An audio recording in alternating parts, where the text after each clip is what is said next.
আদ্রা নক্ষত্রে প্রবেশের ফলে সূর্যের এই গোচরে 5টা রাশি ভীষণ ভালো ফল পাবে।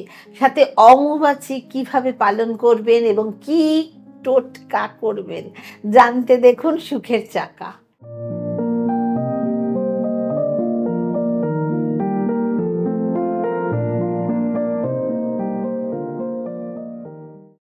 নমস্কার, সুখের চাকায় সবাইকে স্বাগত। 22শে জুন আদ্রা নক্ষত্রে প্রবেশ করছে সূর্য। এই দিনই পালিত হবে অমাবাস্যা। সূর্যের এই নক্ষত্র গোচর 5 রাশির জাতকদের জন্য অত্যন্ত শুভ। এর দ্বারা কোন কোন রাশির আয় বাড়বে, কেরিয়ারে উন্নতি হবে জেনে নিন। প্রতি বছরই আষাঢ় মাসের নবমী তিথিতে সূর্য বা রবি আদ্রা নক্ষত্রে প্রবেশ করে। রাহু এই নক্ষত্রের অধিপতি। হিন্দু ধর্মে সূর্যের আদ্রা নক্ষত্রে প্রবেশকে অত্যন্ত গুরুত্বপূর্ণ ঘটনা হিসাবে চিহ্নিত করা হয়। এই দিনে ধরিত্রী রজস্বলা হন। আসামের কামাখ্যা মন্দিরে দেবী রীতিমতী হওয়ায় শুরু হয় অমাবাস্যার মেলা। আবার এই তিথি থেকেই বর্ষা ঋতুর আগমন ঘটে। 22শে জুন রবি আদ্রা নক্ষত্রে প্রবেশ করবে। এই সময় মিথুন রাশিতে উপস্থিত থাকবে রবি, পাশাপাশি বুধ এই রাশিতে উপস্থিত থেকে বুধাদিত্য যোগ তৈরি করবে।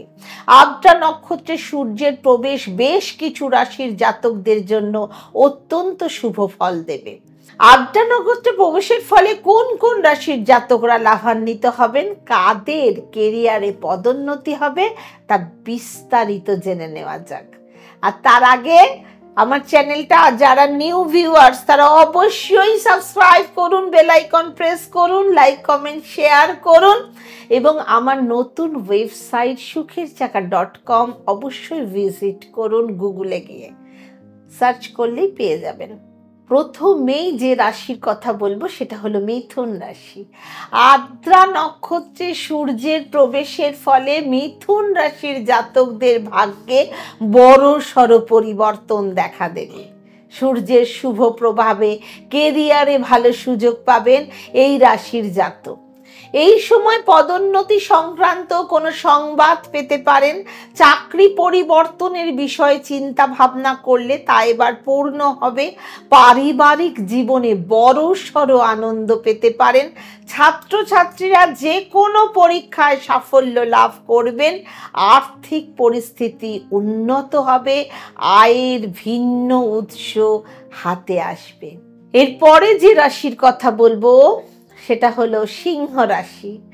সিংহ রাশির জাতকদের জন্য সূর্যের এই নক্ষত্র পরিবর্তন কোনো আশীর্বাদের চেয়ে কিন্তু কম নয়। এই সময় পরিশ্রমের পূর্ণ ফল পাবেন। চাকরিজীবী জাতকরা কর্মক্ষেত্রে বড় সড় পদ লাভ করতে পারেন। সময় খুব ভালো কাটবে। পরিকল্পিত কাজ সম্পন্ন হবে। সিংহ রাশির জাতকদের ভালো পরিমাণে অর্থ সঞ্চয় করতে পারবেন। বিবাহিত জাতকদের জন্য লাভজনক সময়। জীবনসঙ্গীর উন্নতি হওয়ায় পরিবারে আনন্দের পরিবেশ তৈরি হবে। তাহলে সিংহ রাশির প্র্যাকটিক্যালি অনেকটাই ভালো হচ্ছে। এরপরে আসবো যে রাশির কথা, তুলা রাশি। সূর্যের গোচর তুলা রাশির জাতকদের জীবনে ভারসাম্য বজায় রাখবে। উন্নতি ও আয় বৃদ্ধি দুটোই হবে। চাকরিতে একের পর এক ভালো সুযোগ পাবেন এই রাশির জাতকরা। আশপাশের ব্যক্তিদের সঙ্গে সম্পর্ক মধুর হবে। পরিবারের তরফে সুসংবাদ পাবেন।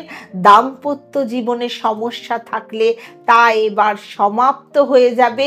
পরিকল্পিত কাজ শুরুর জন্য সময়টা ভীষণ ভালো কাটবে।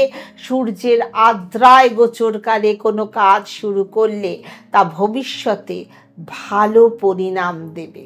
এবার আসবো ধনু রাশির প্রসঙ্গে। সূর্যের নক্ষত্র গোচর ধনু রাশির জাতকদের ভীষণ জনপ্রিয়তা বৃদ্ধি করবে। এই সময়কালে ব্যবসায়ীদের জন্য খুব ভালো, ব্যবসায় দ্বিগুণ লাভ হতে পারে। চাকুরিজীবী জাতকদের পদোন্নতির যোগ রয়েছে। কর্মক্ষেত্রে নতুন ও বড় অধিকার দেওয়া হতে পারে।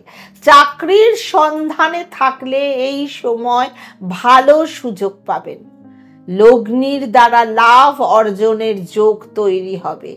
এছাড়াও ধনু রাশির যে জাতকরা এত দিন ধরে অসুস্থ ছিলেন তাদের স্বাস্থ্যোন্নতি ঘটবে। এবার আসবো কুম্ভ রাশির প্রসঙ্গে। কুম্ভ রাশির সূর্যের নক্ষত্র পরিবর্তনের ফলে কুম্ভ রাশির জাতকদের ভালো দিনের সূচনা হবে। অবসাদ থেকে মুক্তি পাবেন এই রাশির জাতকরা। পাশাপাশি ভাগ্যের পূর্ণ সমর্থন লাভ করবেন। গত কিছুদিন ধরে যে সমস্ত কাজ আটকে ছিল তা এবার এক এক করে সম্পন্ন হবে। উচ্চশিক্ষা লাভে ইচ্ছুক জাতকদের সমস্ত স্বপ্ন পূরণ হবে। এবার আয় দ্বিগুণ হবে এই রাশির জাতকদের। পরিশ্রম ও একাগ্রতায় কোনো ত্রুটি রাখবেন না, পরিশ্রমের ভালো ফল পাবেন। প্রয়োজনের থেকে পরিশ্রম বেশি করুন, ভালো সময় অবশ্যই আপনাদের জন্য অনেকটা ভালো ফল নিয়ে আসবে। আর যারা সুখের চাকা ইনস্টিটিউশনে ভর্তি হতে চাইছেন তারা অবশ্যই স্ক্রলে দেওয়া নাম্বারে যোগাযোগ করুন। সুখে থাকুন, ভালো থাকুন। ওম শান্তি।